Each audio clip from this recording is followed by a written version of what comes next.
To the outsider, the sun-beaten deserts of the American Southwest are a harsh and unforgiving land, reluctant to support life. To the ancient people who lived there, it was a place where the Creator provided everything. There is nothing there that you can see, even to this day. Very little vegetation. See a lot of rocks, see a lot of sand. The Hopis have always maintained that that's a chosen place for them. It was chosen for them by the Creator, the Great Spirit, for the Hopis. The ancient people of the desert were the ancestors of all the modern Pueblo nations. To their Hopi descendants, they are known as the Hisatsinan. But to most of the world, they are known by the Navajo name, Anasazi. Around 900 AD, the Anasazi flourished in a wide circle covering parts of modern-day Utah, Colorado, Arizona, and New Mexico.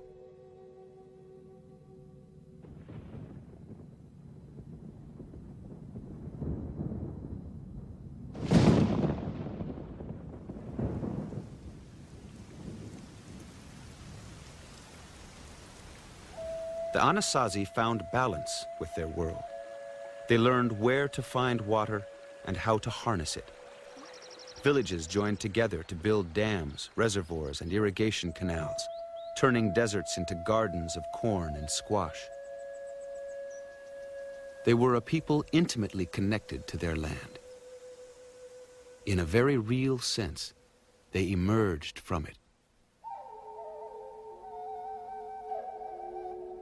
Generations before the time of Christ, the Anasazi lived in subterranean pit houses, sunken homes with stonework walls and broad, strong roofs.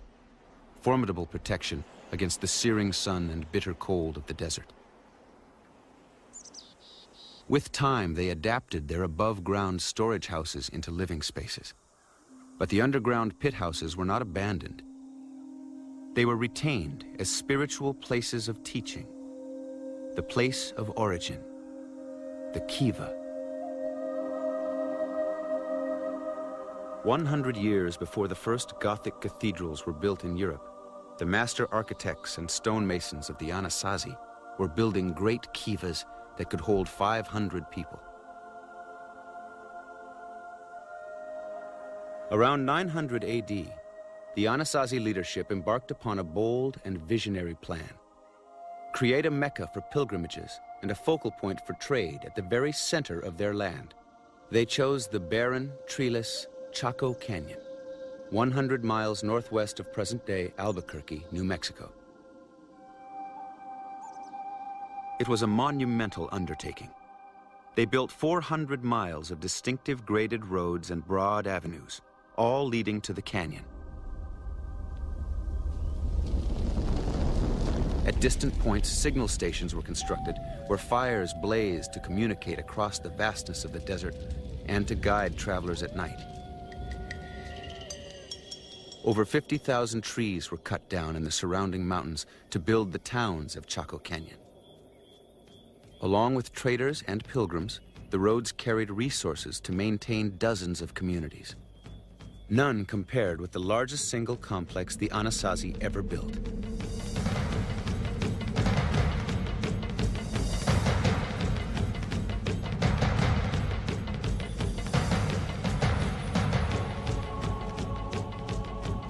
Pueblo Bonito, the wonder of the canyon.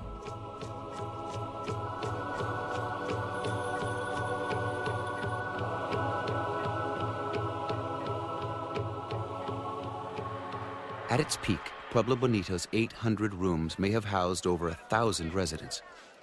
Some sections overlooking the main plaza loomed 5 stories above the canyon floor. The plaza pulsated with life. Women gathered the colored corn blanketing the rooftops and knelt in rows to grind it. Children played. Men returning from the fields gathered to talk.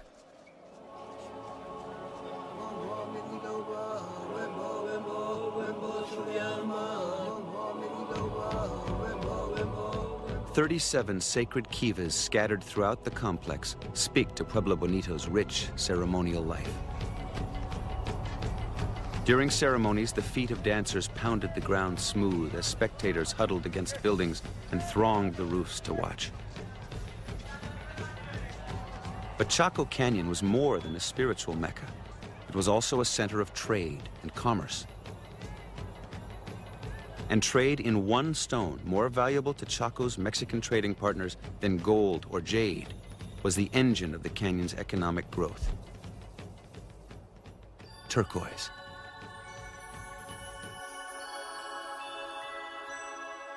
Here, raw stone arrived from distant mines for the craftsmen of Pueblo Bonito to cut and shape into small tiles and beads, which were then traded south to merchant centers in the heart of Mexico. There they were transformed into extraordinary creations. For 150 years, trade fueled the Chaco economy, but the wealth and power of the canyon was fleeting. Chaco's major turquoise consumer, Tolan, in central Mexico, fell to civil strife. Extended drought or hostilities also may have contributed to the downfall of Chaco Canyon.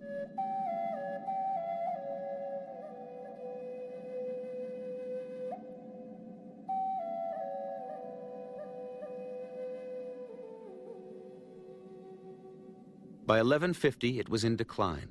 The great turquoise road over the Mexican High Sierra abandoned. But the Anasazi world still flourished. The people of Chaco Canyon simply moved to other locations. Many went north to Mesa Verde, which at that time was reaching its cultural and architectural height. There, under the shelter of the pine-studded mesas of southern Colorado, the architects of Chaco Canyon would help create some of the most stunning buildings of all time.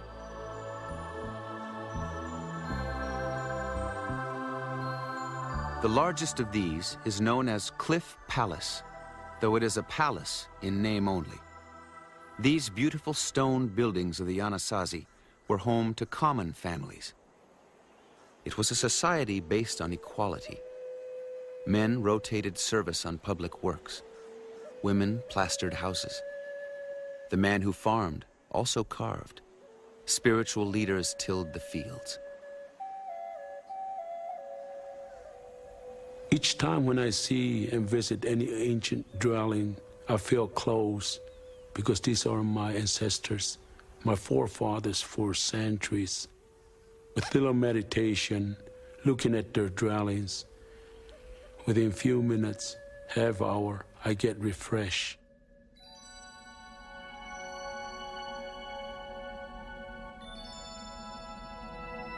The people of Mesa Verde and many other Anasazi towns relocated around 1300. The period of the ancestors came to an end, and the modern-day Pueblo world took shape.